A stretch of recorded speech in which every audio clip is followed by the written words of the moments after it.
जय महाकाल मेरे प्यारे मित्रों, भूलकर भी इस समय में शमशान घाट या उसके पास से ना गुजरें। हिंदू धर्म में ऐसी मान्यता है कि चाहे मनुष्य हो या जानवर, हर किसी को अपने कर्मों के अनुसार जन्म के चक्रों में बंधना पड़ता है, जब तक कि उन्हें मोक्ष की प्राप्ति ना हो जाए।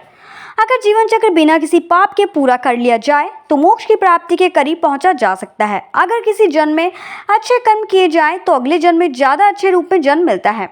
अस्थि विसर्जन। ऐसी मान्यता है कि गंगा जैसी पवित्र नदी का जल पीने नहाने मात्र से मानव के समस्त पाप धुल जाते हैं। यही वजह है कि दाह संस्कार के बाद अस्थियों की राख को गंगा में प्रवाहित कर दिया जाता है। ऐसी मान्यता है कि मनुष्य की अस्थियां वर्षों तक गंगा नदी में रहती हैं। गंगा नदी धीरे धीरे उन अस्थियों के माध्यम से इंसान के पाप को खत्म करती है और उससे जुड़ी आत्मा के लिए नया मार्ग खोलती है। हिंदू धर्म में अंतिम संस्कार प्राय नदी के किनारे ही किया जाता है। इस स्थान को शमशान घाट कहा जाता है। शमशान घाट पर शवों को लाकर उनका दाह संस्कार या अंतिम संस्कार किया जाता है। शमशान घाट पर आत्माओं, भूत प्रेत आदि का निवास भी माना जाता है या अघोरी भी होते हैं। इसलिए जैसे ही चंद्रमा आकाश में नजर आने लगे, उस समय से लेकर सूर्योदय तक जीवन मनुष्य को शमशान घाट या उसके करीब से बिल्कुल भी नहीं गुजरना चाहिए। शमशान अधिपति। भगवान शिव और मां काली को शमशान घाट का भगवान कहा गया है। भगवान शिव जहां भस्म से पूरी तरह ढके होते हैं और ध्यानमग्न होते हैं, वहीं मां काली बुरी आत्माओं का पीछा करती हैं।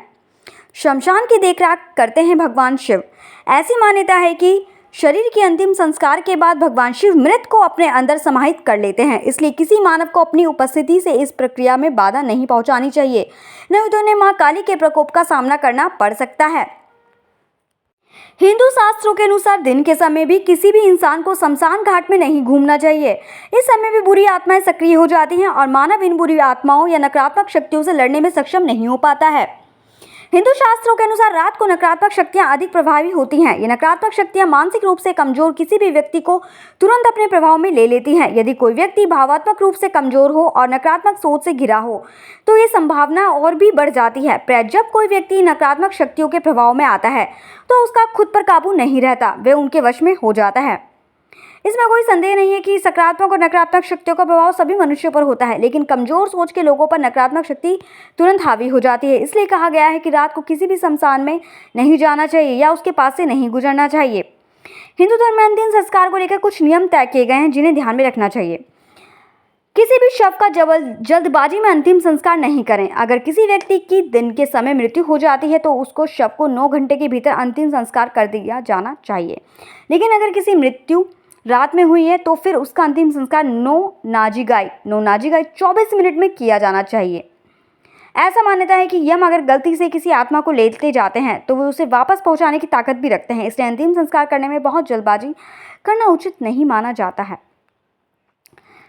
पत्नी गर्भवती है तो अंतिम संस्कार में शामिल ना हो। अगर किसी पुरुष को पता है कि उसकी पत्नी गर्भवती है तो उसे अंतिम संस्कार के क्रियाकलापों से दूर रहना चाहिए। उसे शमशान घाट से भी दूर रहना चाहिए।